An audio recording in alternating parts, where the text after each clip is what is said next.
Thank you for listening to Depictions Media Radio.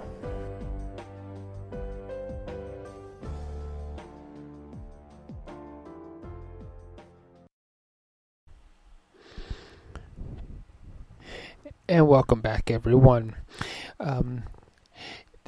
This week, today starts the National Nursing Week, and this is what our Prime Minister, Justin Trudeau, had to say about National Nursing Week. Nurses are heroes of our healthcare system. They work tirelessly to deliver critical care to our patients and communities and make Canada a better place to live. This year's theme, We Answer the Call, highlights the nursing courage and commitment to remind us of our many roles they play to keep our communities safe and healthy. Whether working in hospitals or medical centers, providing mental health services, or caring for the vulnerable seniors, including those in long-term care homes. Nurses dedicate themselves to protecting our health and saving our lives in a range of public settings. So let's listen to Justin Trudeau as he had a virtual meeting with the Manitoba Nurses Associations.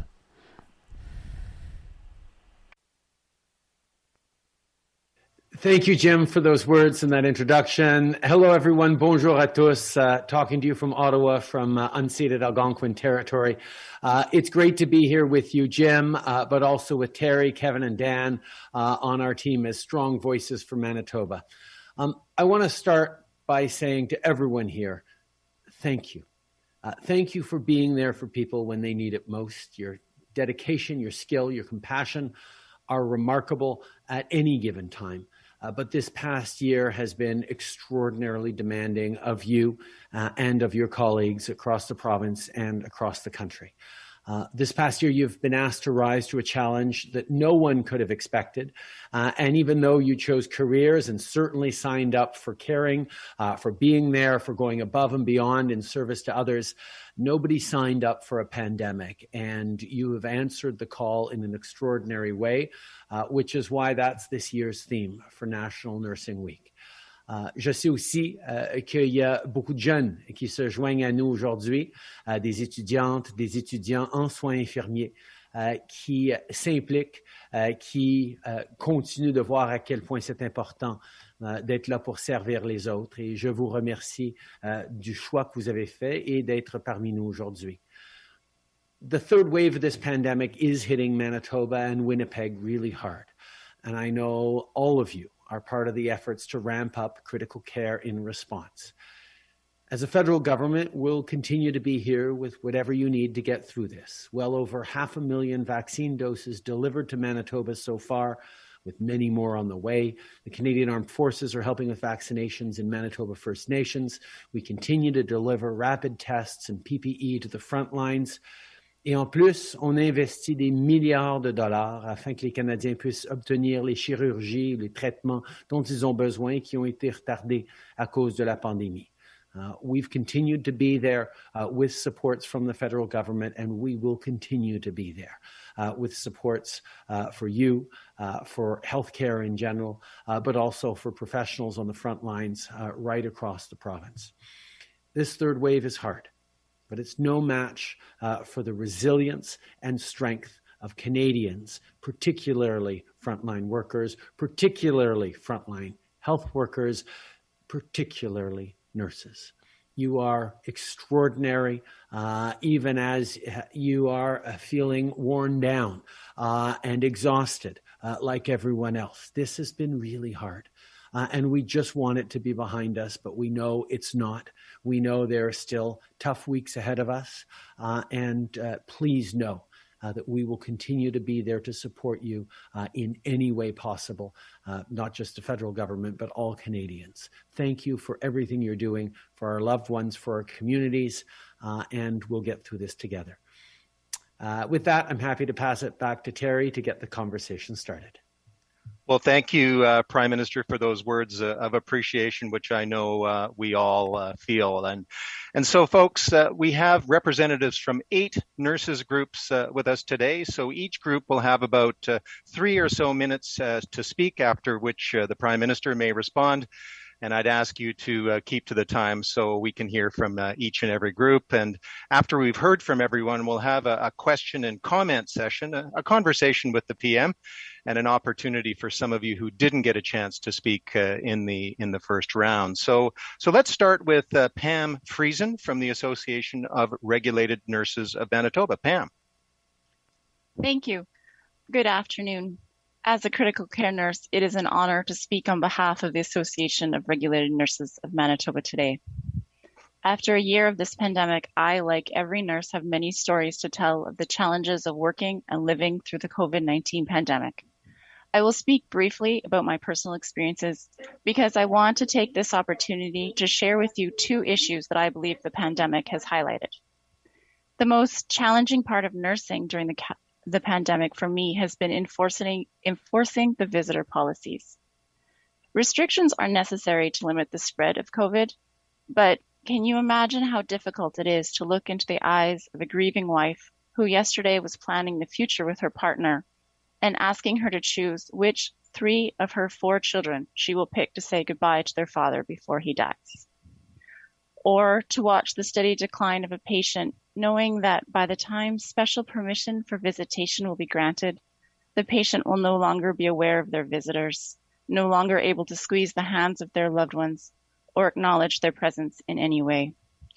My stories are not unlike the stories told by other ICU nurses across our country when pleading with the public to follow public health orders. The pandemic has, in my eyes and the eyes of my peers, highlighted some ongoing issues. During this pandemic, ICU nurses have cared for double or triple their pre-pandemic patient loads. These patient loads make me worry that I can't provide the best care that patients deserve. For example, it has been a very real fear that a patient may die because their norepinephrine bag would run dry before it is changed.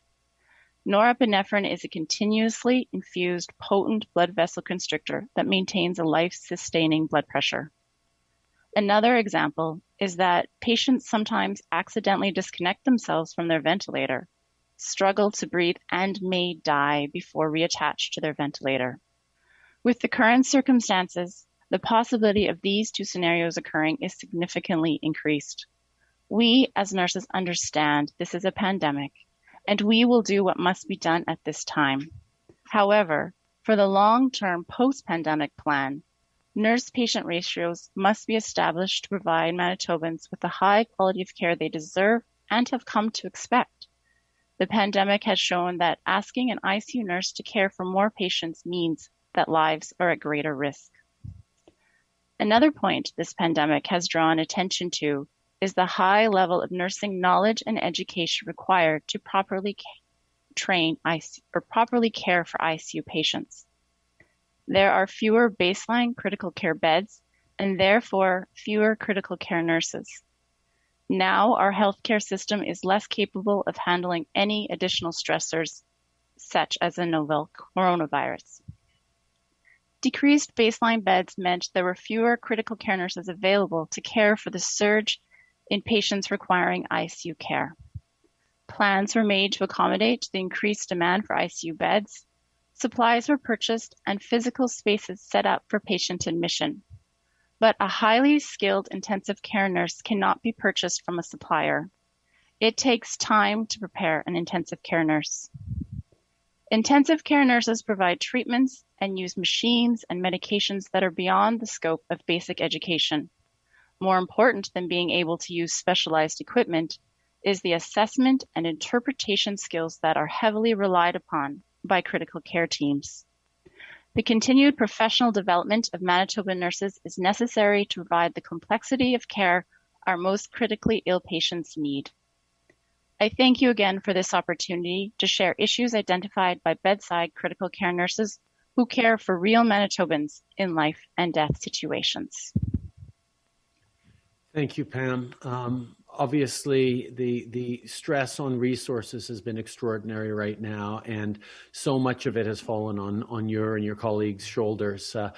When there is a gap in scheduling, or when there's someone slow to come in, we know what ends up happening. You end up working longer. You end up filling those gaps with your own abilities in also many cases, which is stretching you out and putting an unforgivable burden on you and on your families as well. And that is something we have to work together to address. Like I said, the federal government fully respects provincial areas of jurisdiction over healthcare delivery.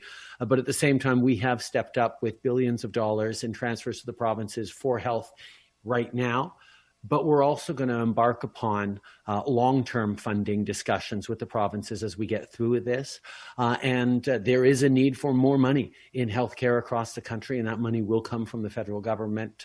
But we need to make sure that it gets used the right ways to support people with all the learnings that we've had of this crisis and the gaps that we've seen. And I look forward to working with all of you and your associations in making sure that we are figuring out the right level of partnership, accountability, and consistency across the country in the way things move forward. So those are conversations ahead, and they'll certainly be informed by the difficult and I know heart-wrenching experiences that you and your colleagues have gone through. So thank you for sharing today, Pam.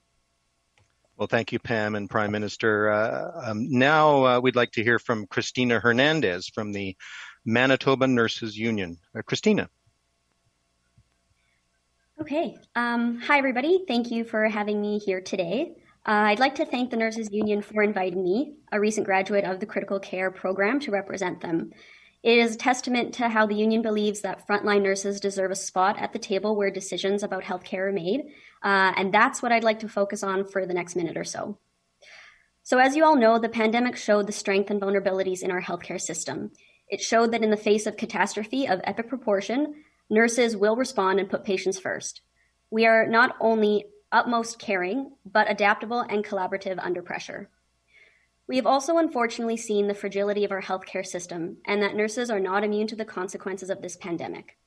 Having shown up every day with the goal of placing Canadians and specifically Manitobans before our own well-being, nurses and other frontline healthcare workers are facing tremendous challenges. It's happening today, right now, as I speak before you. Nurses are at work caring for not only the patients that we served prior to the pandemic, but the influx of patients that have come through our doors.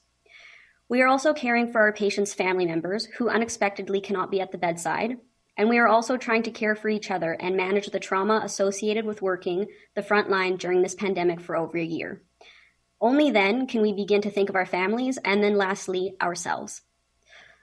Nurses are human and subject to the collective human experience of emotions. We experienced the same fear of the unknown when this pandemic began and fear for our loved ones in our greater community. We've also lived a very unique and intimate experience with this pandemic as frontline workers. We have battled very real life or death situations around this virus with impossible staffing levels or resources.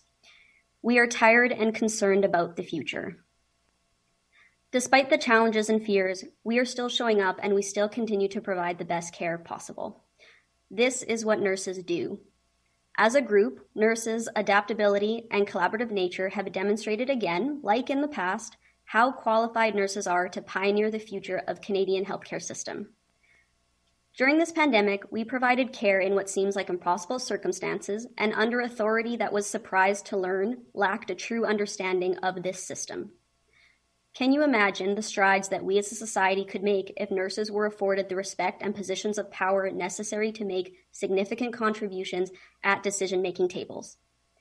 Can you imagine what a system that values the input of its most frontline workers who tackle these challenges every day could look like?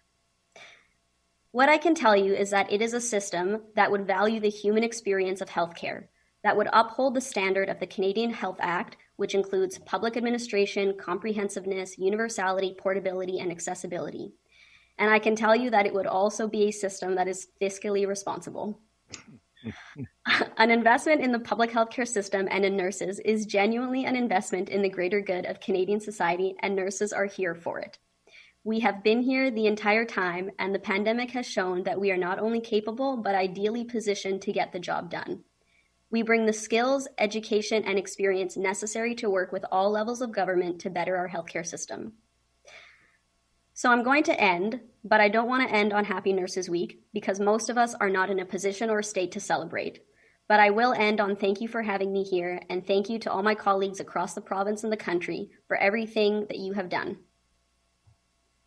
Thank you, Christina, and I look forward to continuing this conversation with a lot of input from you and your colleagues as we try to build back better and learn the terrible lessons of this pandemic. Thanks for everything you've done. Next up, Prime Minister, is Shauna Watt-Dorshield from the Nurse Practitioner Association of Manitoba. Shauna. Good afternoon. Thank you very much for inviting the Nurse Practitioner Association. I'm one of the members, and as our committee addresses it, as I am a nurse practitioner. I just wanted to just discuss a few things that we have ideally found that are not working well for us in the nurse practitioner world. I think one of the big things is that we want the government to really acknowledge that nurse practitioners play a vital role in our healthcare system, that we are not assistants to doctors. We provide the same care and level of care, especially in the primary care system. We currently only have, I think it's around 250 nurse practitioners in Manitoba. We constantly hear from our clients that they would like to have a care for themselves by a nurse practitioner, but there's none available in their communities. There's many communities, I work in Parkland, and there's many communities that are not accepting new clients. So we have, the push is, of course, is to have a primary care provider for every individual, and places like Brandon, Manitoba, as well as Dauphin, there's no primary care provider providing care, taking new clients. So that in itself is a big barrier to care. In regards to specifically COVID, I guess what I would say is because of the lack of nurse practitioners in primary care throughout Manitoba, and most of us that are in primary care are employed by the RHAs. We have our own full-time caseloads in our own communities, and some of us work in independent clinics with no other provider with us. And we're often pulled from our own caseloads to fill in gaps in the healthcare system.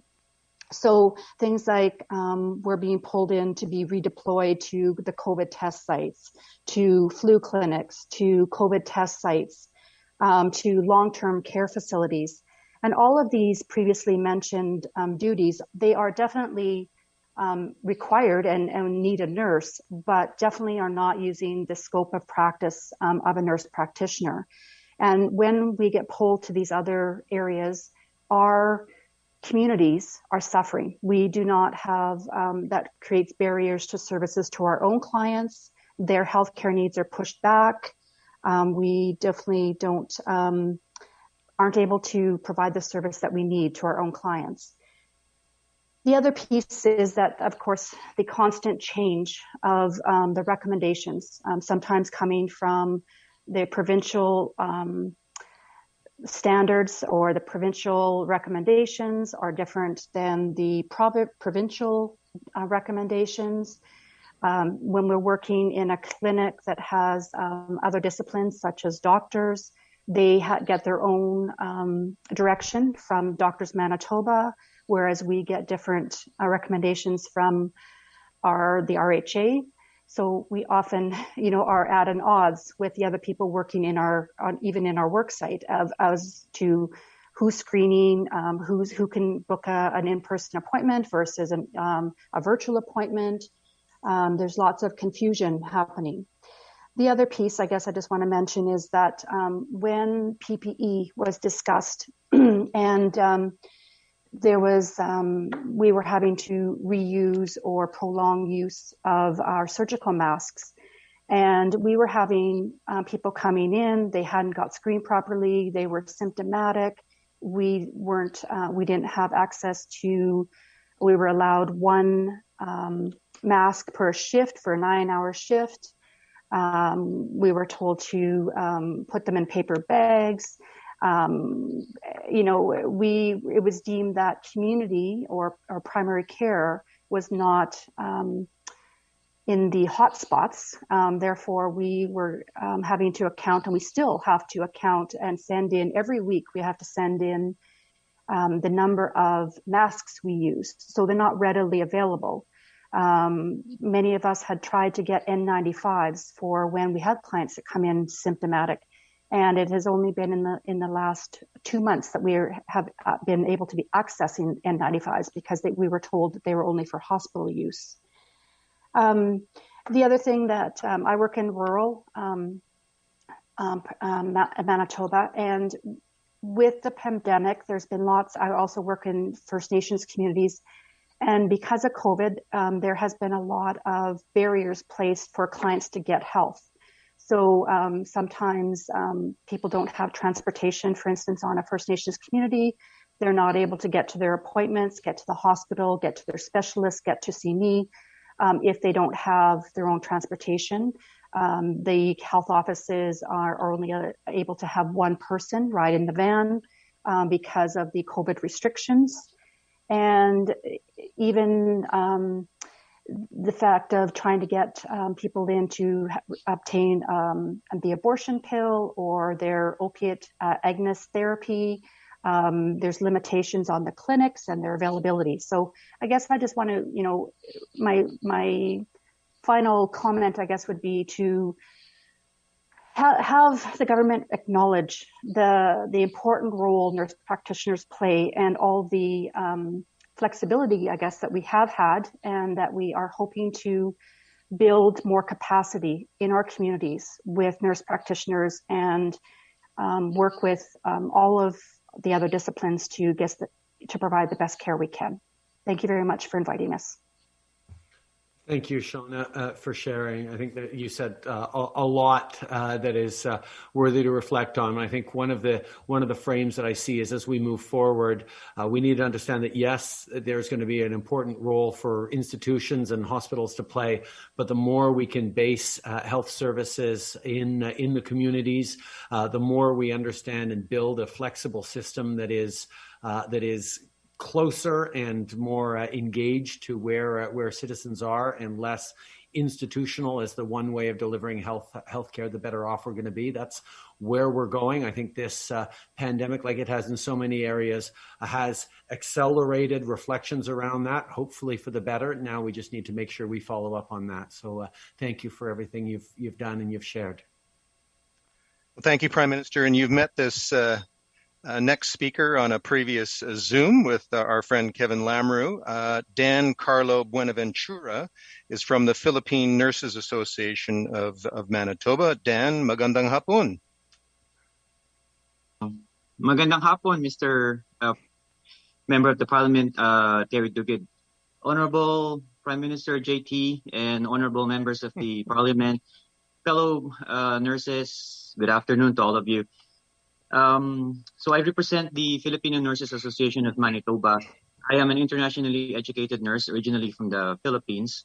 I now work at the Health Sciences Center and in a medicine unit and also as a travel nurse. All I can say is I am truly blessed. I feel that I'm truly blessed to be nursing in Canada. The one reason I say that is because I could attest to the abundance of support that the government is providing for the healthcare workers.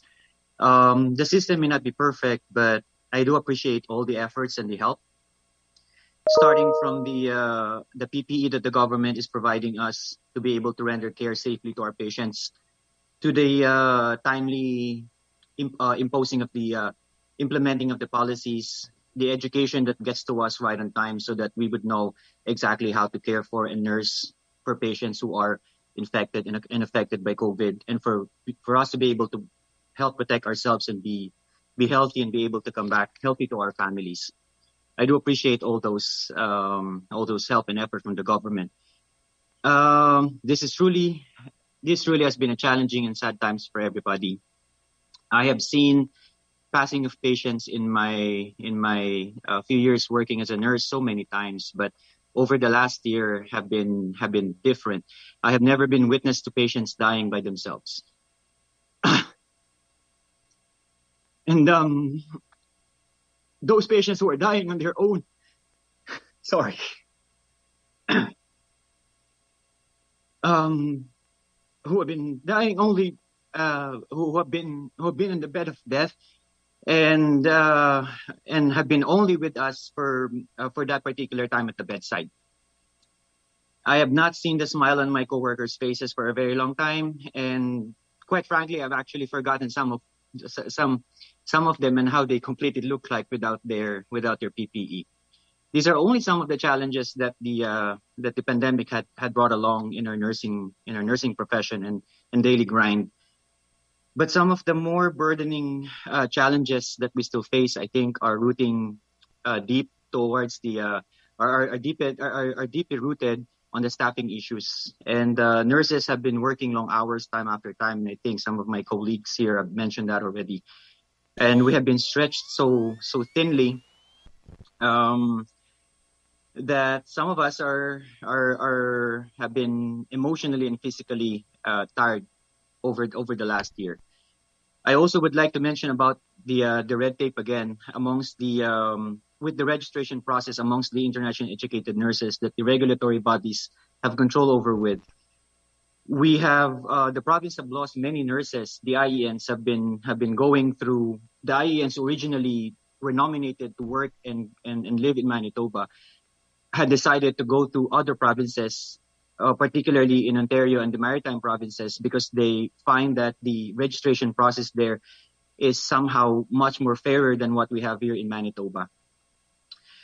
Although I, for one, and of course I know that many of us nurses have pledged to come and work for our patients, and as we say, we will answer the call day in and day out, 8 hours or 12-hour shifts, whatever shift that is, whoever we have to care for, whatever age, race, religion, beliefs, whatever kind of illness, we will be there.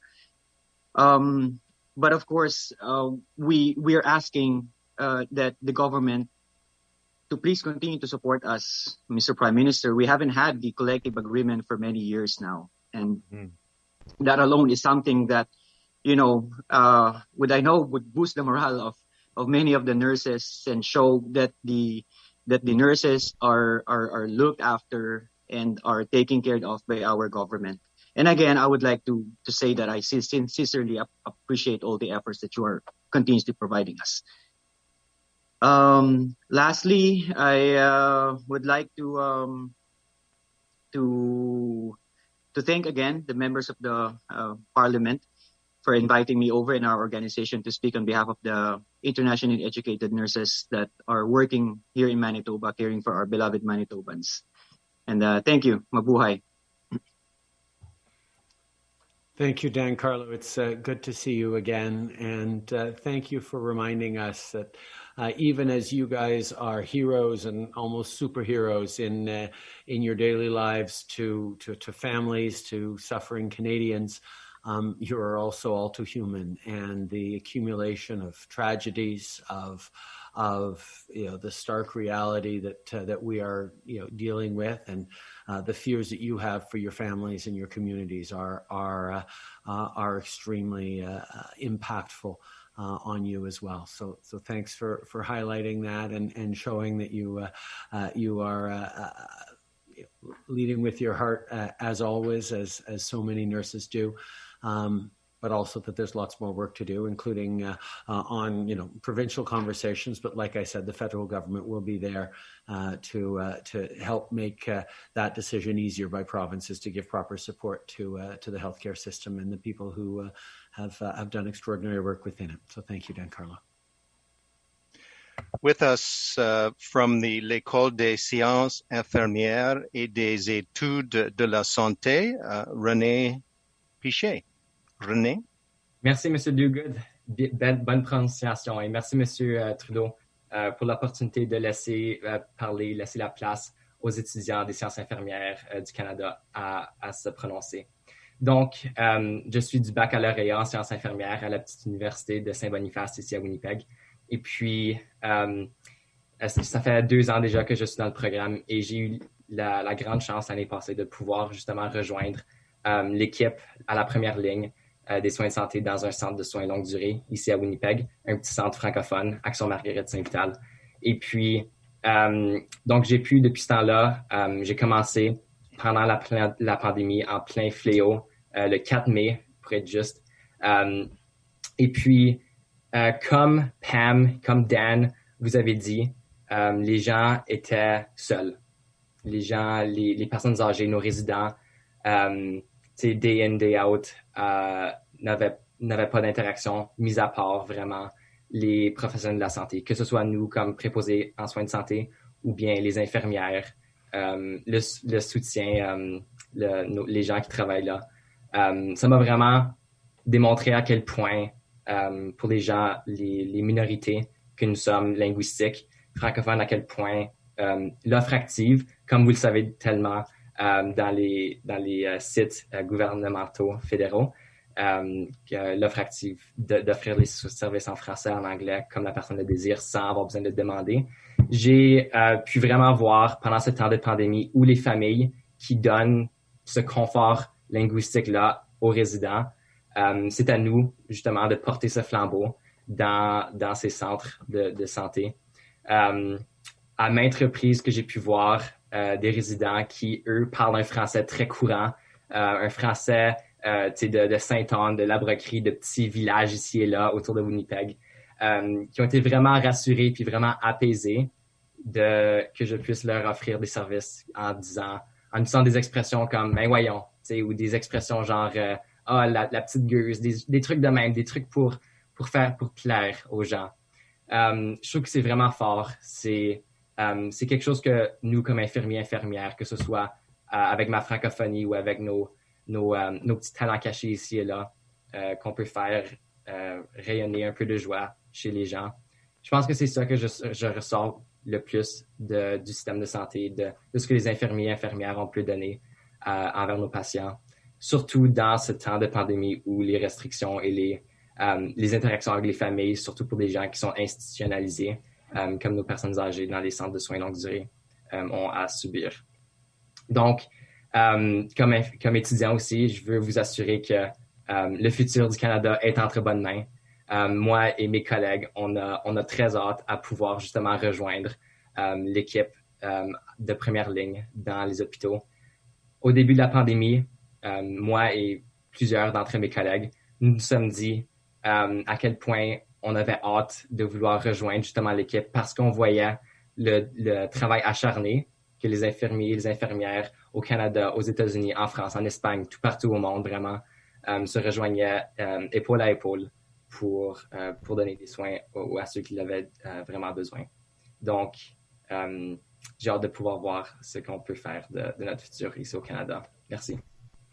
Merci René. Merci d'abord pour ton enthousiasme qui représente tellement de jeunes qui s'embarquent dans une carrière à un moment particulièrement difficile, mais aussi où vous reconnaissez à quel point on a besoin de votre enthousiasme, votre dynamisme et votre énergie pour aller de l'avant. Et je veux aussi souligner ce que tu es en train de dire par rapport, évidemment, à nos 2 langues officielles, l'importance de pouvoir répondre en français à des personnes francophones. Mais ça souligne aussi un plus grand point d'avoir une diversité, une riche diversité de perspectives et d'expériences en tant que communauté d'infirmiers et d'infirmières pour pouvoir répondre aux patients de façon à reconnaître leur identité culturelle, leur identité linguistique, leur background.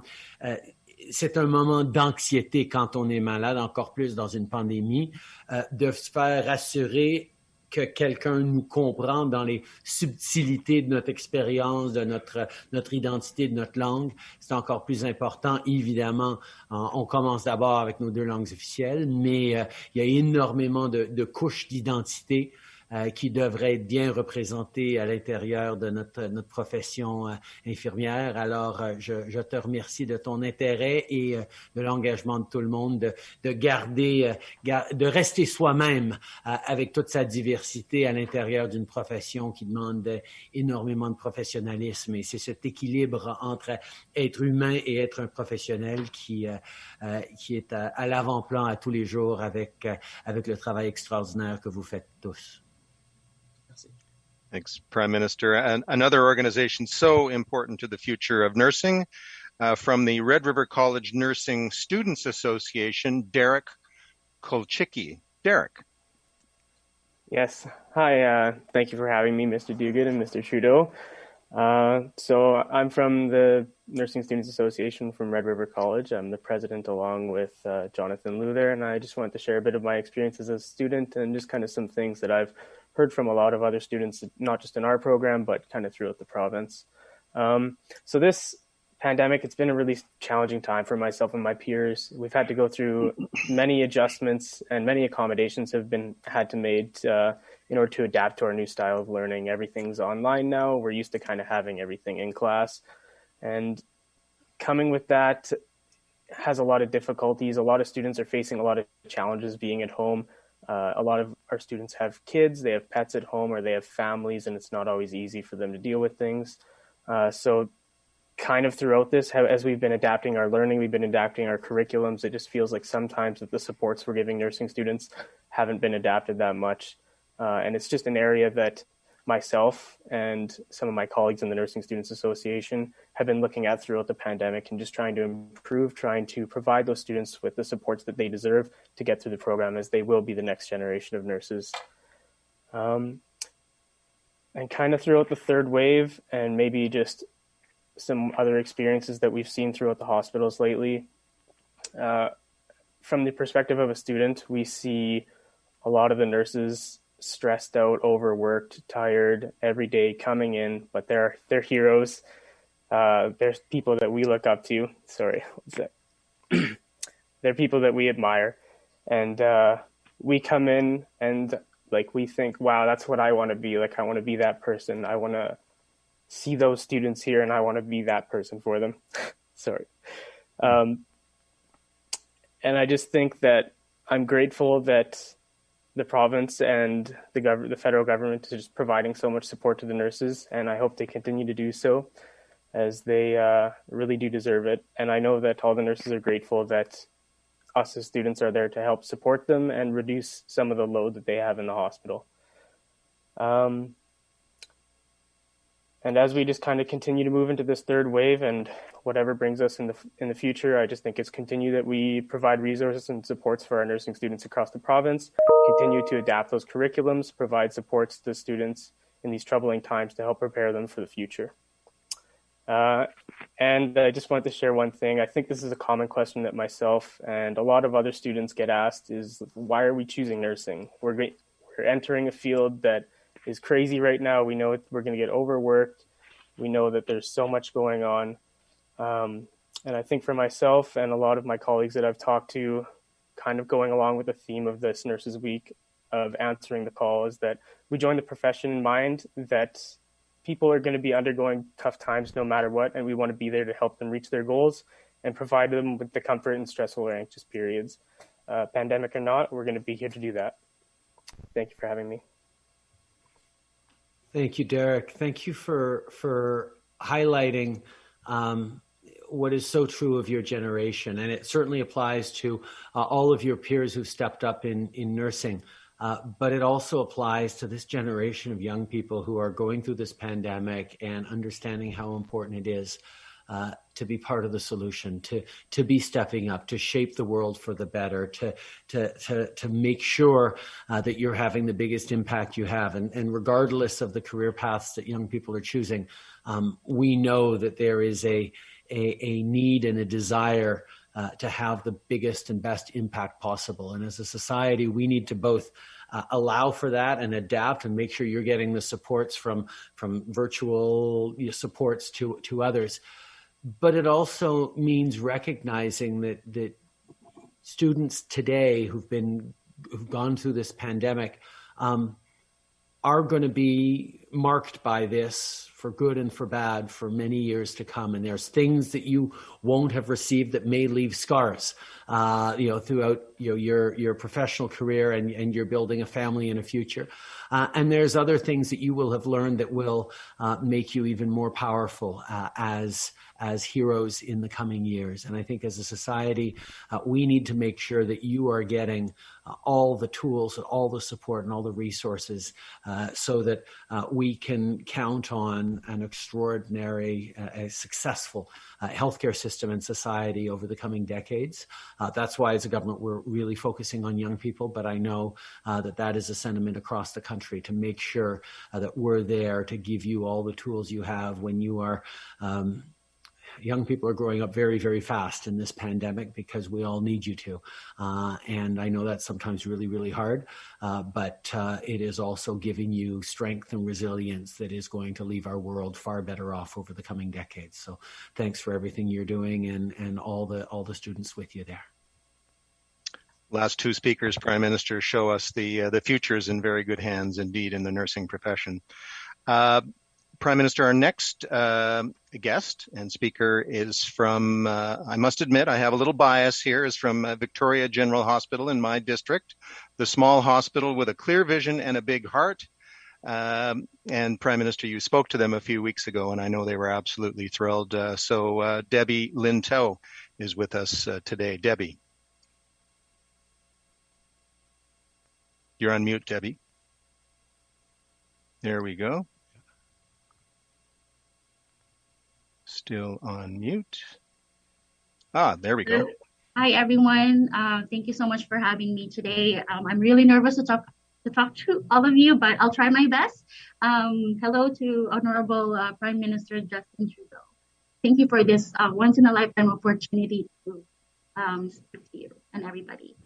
So I was asked to talk about my experience as an RPN during this pandemic. About the impact of vaccine and the impact of third wave. So when it comes to my experience working during this pandemic, it's really been challenging working in the front line. In mental health unit, we've had to deal with, enforcing visitor restrictions. So no visitors allowed. Patients cannot see their families and loved ones, and this can extend the length of stay of the patients in the hospital, but we were connecting the patients with their families via phone call or video chat. Also, all passes were canceled. Prior to COVID, we would send patients on a day pass or overnight pass or weekend passes just to monitor how they adapt back to the community prior to fully discharging them. But with COVID, we don't have that option. And then some patients have had to stay longer in the hospital due to awaiting services to be in place prior to discharge. And then limited recreational activities. Group activities is very important when our team is evaluating patient progress. And with COVID, recreational activities were limited to smaller groups and restricted outdoor activities.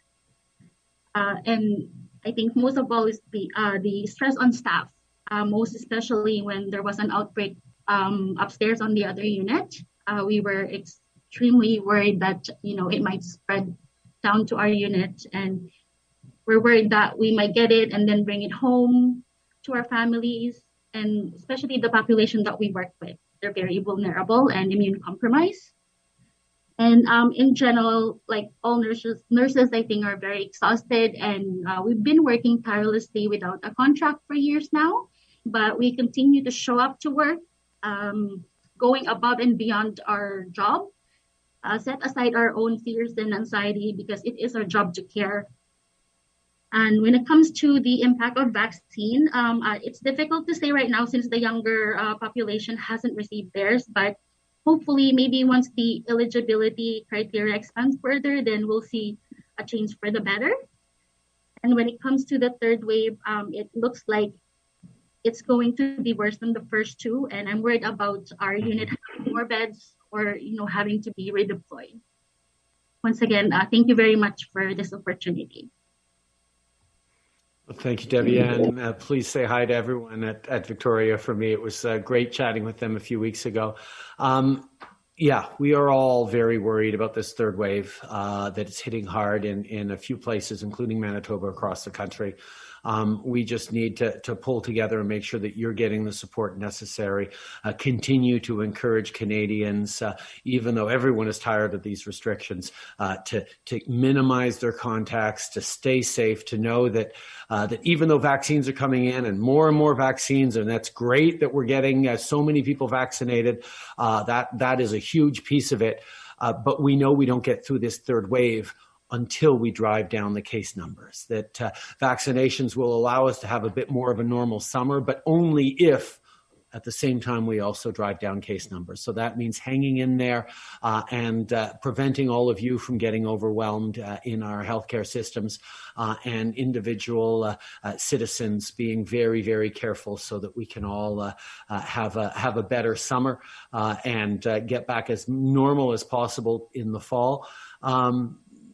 Just make sure, let's all make sure that we're passing those messages and that we are encouraging everyone to get vaccinated. We're seeing great numbers in that, but we're also seeing that places around the world that start to hit that 50-60% mark in terms of first doses, they start to plateau. And we know we need to get more than that. So as much as I can tell people to get vaccinated, probably rightly, they tend to trust you more. So as you continue to encourage, as healthcare professionals, your friends, your colleagues, everyone in your communities to get vaccinated, we will get to where we need to be, driving down cases and multiplying vaccines across the country. Good point, Prime Minister. The last in our first round of speakers, we're going to hear from Tracy Teal from the College of Registered Psychiatric Nurses of Manitoba. Tracy. Hi, thank you for this opportunity. I just want to start off by saying how proud I am to be part of such an amazing profession. These stories I'm hearing are, I thought, holy smokes, I'm not going to be able to talk when it's my turn because you guys are truly amazing, and I'm so proud of your commitment for the safe patient care, and the personal sacrifices that you've done over the last year are truly amazing. So well done, everyone. As a registered psychiatric nurse, we've seen COVID affect everyone in so many ways, and not being able to see family and friends. And as healthcare professionals, we're seeing so much pain. We're seeing so much death this past year. But one of the biggest impacts we're seeing is the impact of isolation. With closure of so many of our community resources, we're seeing the impact on the individuals that we care for. And absolutely, we need these restrictions. We need to keep our communities safe. We need to follow these restrictions. We need to get vaccinated. But that social interaction, that ability for individuals to build their life skills are just as important as that physical care, getting their medications and therapy. Absolutely, virtual care has expanded during COVID, and that is actually really fantastic and has opened up a lot of great opportunities for care in nursing. But within psychiatric nursing, we really work with a vulnerable population that doesn't have access to technology. And if they do, they don't have a safe place to be able to use that technology. And it makes it really hard as RPNs to be able to deliver care we know that we need to give our patients. RPNs are truly nimble on how we prepare care, how we provide care to meet the population and their care needs. Not only today, but in the future, we're starting to slowly see the long-term impacts of COVID and on the healthcare system. And we really need to start building the foundation of a workforce. We actually need to start strategizing with a post-COVID mental health strategic plan. And with this workforce, we need to be able to meet the mental health needs of Canadians. RPNs, not only are we celebrating Nurses Week, but actually RPNs are celebrating 100 years as a profession in Western Canada. but we need to actually keep expanding that across Canada to work within our collaborative healthcare teams to build a really strong mental health strategy to make an impact on getting Canada healthy again. And part of this isolation and building a healthy future post-COVID is the support of our children and of our teachers. As an RPN and also as a mom, I do see the impact that we're seeing on our younger generation on the learning from home, the isolation. We do have registered psychiatric nurses that are working in pockets within our healthcare system, in our school system, which is fantastic. But we need to build on that more. We need to support our families. We need to support our teachers. We really need to build healthy communities. Mental health is so important and will continue to be as we continue to fight COVID together. But for us to do this, as an RPN, I see the goal that what we need is we actually need to work towards eliminating the shame towards mental health. Individuals are going to need to seek that care that they need now. We need them to be able to feel comfortable coming forward and getting this care. So we need to start working in this strategic plan post-COVID to replace that shame with compassion, with communication, with understanding and education, and definitely having registered psychiatric nurses as part of the planning and moving us forward to make Canada healthy again is a wonderful next step, and definitely something that we would love to be part of. So I just want to, again, thank everyone for this opportunity. It's so great to see some of my colleagues on the call today, and especially some of Renee and Derek, some of our younger nurses. Welcome to the profession, and definitely has been a interesting year for you to join, but you're going to love it. So thank you. Thank you, Tracy. And, I can't help but think if this year is Nursing Week, this week is Nursing Week, last week was Mental Health Week, and the opportunity to talk about the impact that this pandemic has had on people, but also, thinking about the lingering impacts that are going to last a lot longer than the acuteness of this pandemic on people's mental health. I think we've seen over the past number of years a real advance in terms of destigmatization. A lot of people, particularly young people, willing to put up their hand and say, you know what, I need help right now. The problem is we've had a system that was already on the edge of being overloaded, even when the stigma around mental health kept a large number of people silent. As more and more people are putting up their hands, we find the system even further stretched. So there's going to be a need for new investments, for new approaches to make sure that we are able to respond to someone who needs help, and understanding the integrated way and the strong way we need to respond to mental health challenges is going to be huge. On a personal level, yesterday was Mother's Day, of course, as you mentioned, Tracy, and I talked to my mom, and I will say that even with all the support we're trying to send her, I haven't seen her in many months, and the isolation is really, really tough on a whole bunch of people. And thank you for everything you're doing and folks across the country are doing to support people like my mom who found this especially difficult, who are already facing challenges. But we just need to keep being there for everyone. That is just so important. So thank you. Thanks, Prime Minister. We've heard from all 8 organizations who joined us today now. Our time is winding down. I think we have only 8 or 9 minutes left. So we have a couple of more folks who I think might have a comment or a question for you. We have to be pretty brief, and then we'll hear briefly from our MPs and last word to you. But Sharon, thank you for joining us. Sharon's with the Association of Regulated Nurses of Manitoba, and Sylvia Daigneault is from the L'École des Sciences Infirmières et des Études de la Santé. Sharon. Thank you for having me. Thank you so much to Minister Carr and to the Prime Minister for his kind words. I'm a registered psychiatric nurse, and I'm also an assistant professor at Brandon University in the Department of Psychiatric Nursing. And as you know, in our province, post-secondary education is under threat for funding. As Pam said earlier, we cannot in this province afford to lose even one cohort of nursing students. So I would just like to encourage everyone to speak to their MPs to ensure that funding continues.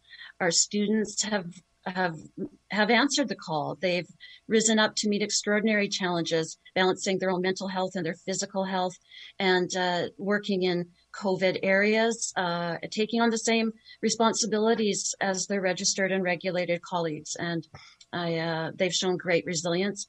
And similarly, the faculty.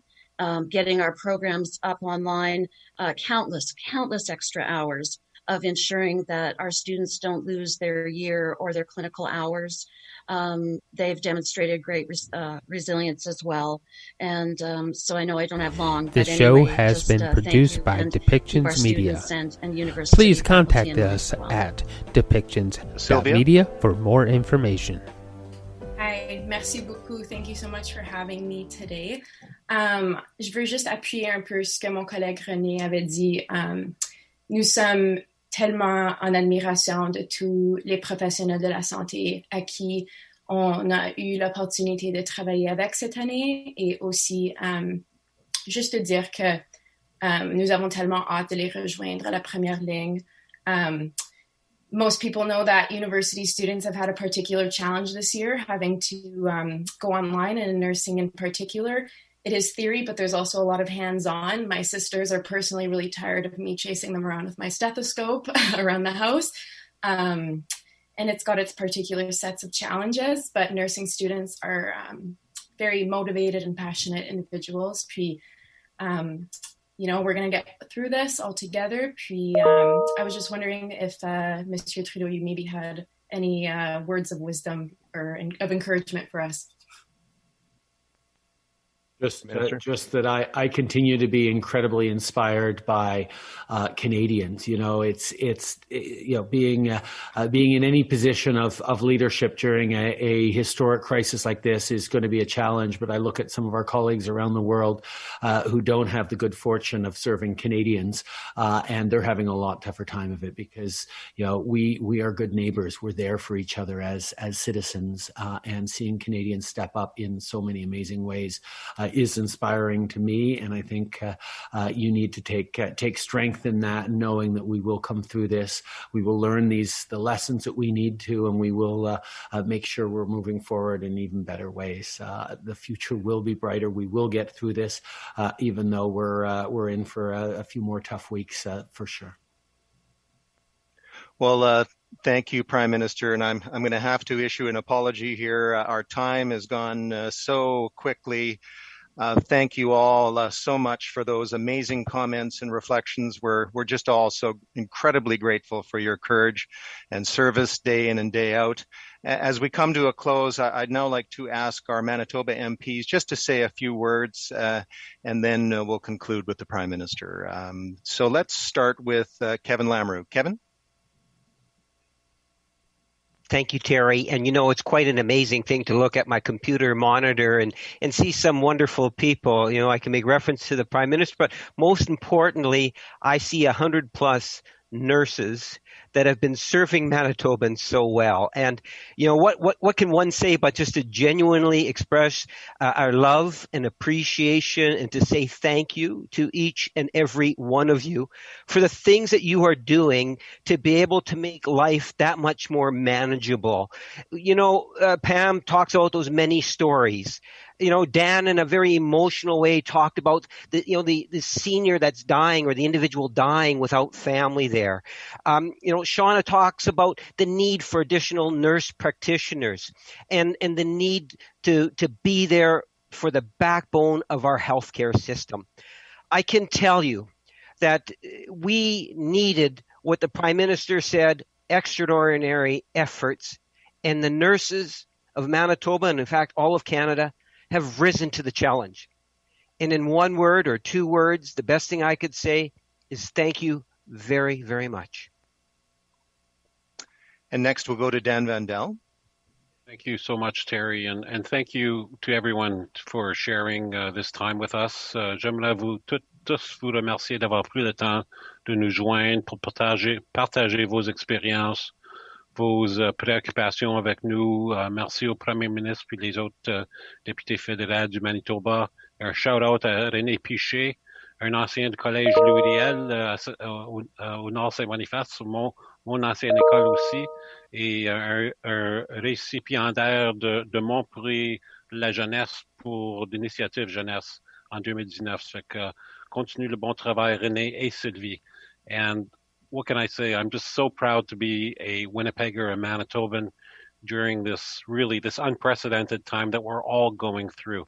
And it makes me feel so much better that myself, my family, my friends are being served on the front lines by the nurses that are here this afternoon, but also the thousands that are not. And just keep up the great work. We're going through unprecedented times, but we will get through this. We will get through this together.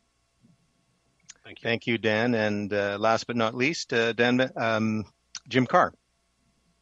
Prime Minister, every story was enriched by the contact that nurses have had with patients over these many months. And all of those contacts are special and unique to that relationship. But I'm struck by how much commonality there is.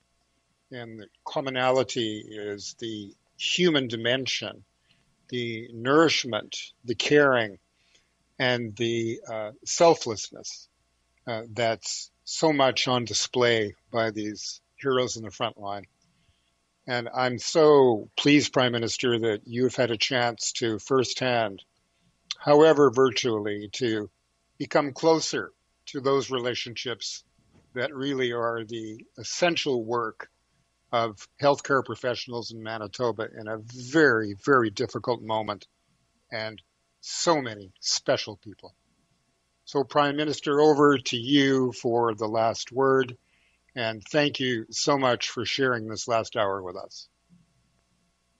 Thank you, Jim. Thank you, Terry, Kevin, and Dan. But mostly, thank you to all of you who've joined us today.